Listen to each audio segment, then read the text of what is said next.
अस्सलामुअलैकुम वरहमतुल्लाहि वबरकातुहू। बिस्मिल्लाहिर्रहमानिर्रहीम। अल्लाह ताला से उम्मीद है कि हमारी यूट्यूब फैमिली बख़ैर होगी। अल्हम्दुलिल्लाह आपकी अल-फ़िरदौस टीम के मेंबर्स भी बिल्कुल ठीक हैं। अल्हम्दुलिल्लाह अल्लाह का बहुत करम और एहसान कि उसने आज फिर आपके सामने हाज़िर होने का मौका अता किया और हम एक नए टॉपिक के साथ आपके सामने हाज़िर हुई। इनफैक्ट वो नया टॉपिक नहीं है, वो एक ऐसा टॉपिक है जिसके लिए हमें बार बार याद दहानी की ज़रूरत है। और मुझे उम्मीद है कि हर मुसलमान को उसकी फ़जीलत और उसको छोड़ने के गुनाह की भी नॉलेज होगी।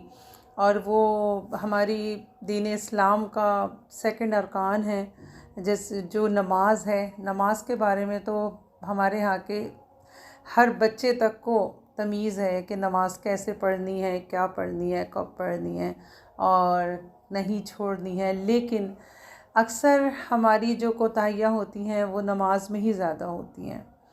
सबसे पहली बात तो कि नमाज वक्त पे अदा नहीं हो पाती है और उसको ज़्यादा सीरियस नहीं लिया जाता है। मेल हज़रात जो हैं उन पर नमाज फ़र्ज़ है मस्जिद में जाके जमात के साथ पढ़ना, लेकिन उसमें कई बार बाजमात नमाज नहीं हो पाती क्योंकि दुनियावी बहुत काम रहते हैं, कारोबारी मसाइल हैं, ऑफ़िस के मसाइल हैं और फिर दूसरे और मसाइल हैं। लेकिन हमारी कोशिश होनी चाहिए कि अपने मसाइल को हमें अलग रख के नमाज को प्रेफरेंस देनी चाहिए।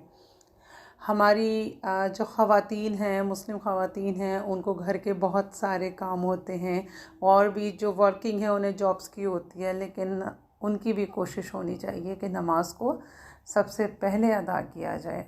हमारी सबकी यही कोशिश होनी चाहिए, जैसे कि मैं आपको बता रही हूँ और मेरी दुआ है कि मुझे भी अल्लाह ताला वक्त पे नमाज़ पढ़ने की तौफ़ीक़ अता फ़रमाए। कोशिश पूरी होती है लेकिन उस पर अमल ज़्यादा करना ज़रूरी है।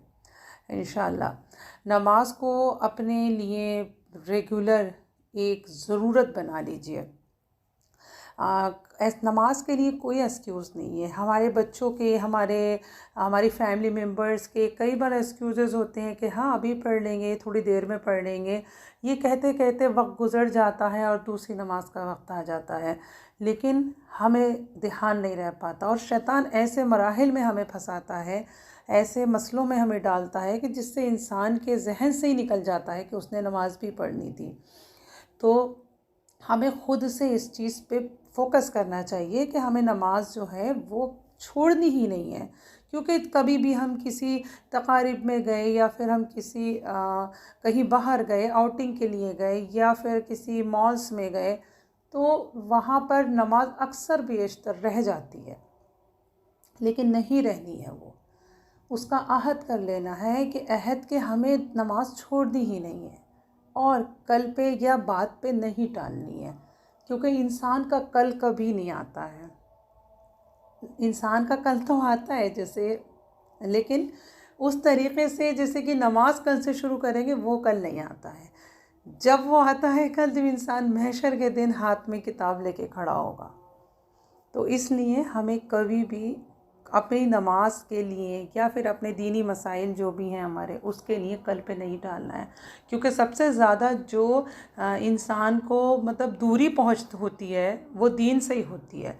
दुनियावी में तो उसका एक अट्रैक्शन है, दुनिया के कामों में उसे लगता है कि वो उसकी ज़रूरत है। बेशक से ज़रूरत है, लेकिन दीन जो है वो रूह की ज़रूरत है। तो उस दीन को हमें सबसे आगे रखना है और फिर दुनिया के काम करने, क्योंकि दीन जो है वो अल्लाह का हुक्म है और दुनिया का काम जो है वो हमारी ज़रूरत है। दोनों को बैलेंस करना है, लेकिन दीन को हमें प्राइमरी रखना है। बस एक छोटी सी कोशिश थी जिसको आप तक पहुंचाया है, और बस दुआएं खैर में याद रखिए कि अल्लाह ताला हमारी टीम को और हमारे अहले व अयाल को सबको बेहतरीन दीन पे अमल करने वाला बनाए और हमें हिदायत दे कि हम जो कह रहे हैं अल्लाह ताला उस पे हमें अमल करने वाला बनाए। बारक अल्लाह फ़ीकुम। अस्सलामु अलैकुम व रहमतुल्लाह।